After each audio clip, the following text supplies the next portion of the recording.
How does a rear-end collision at various speeds impact your injury claim? Hi, I'm attorney Justin Elsner. I'm a personal injury attorney. So the speed of the collision definitely has an impact on the extent of injuries.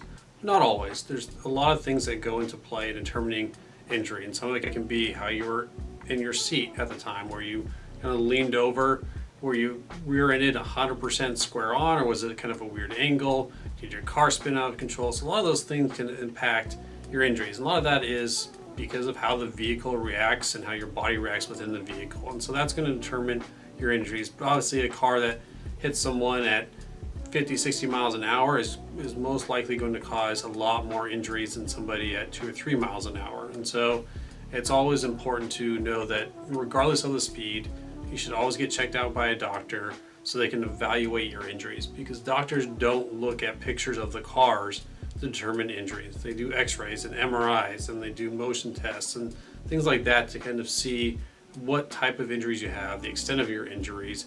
And then additionally, the other thing we find out is that you can't usually tell right after a collision the extent of the injuries. Yes, if they're very severe and you're going to the hospital, but how long it's going to take you to recover is independent for each person and each collision. Some people can get in a wreck and have hardly any injuries, and a very similar wreck they may treat for years. And so you just really don't know. It's hard to predict that. That's why it's important to get looked at right away after a collision and maintain that doctor oversight of your treatment until you are better, just so you can make sure you get all the proper care and get better from your injuries. So if you have been in an injury-causing collision and you have some questions about that process, feel free to reach out to us because we do offer a free consultation.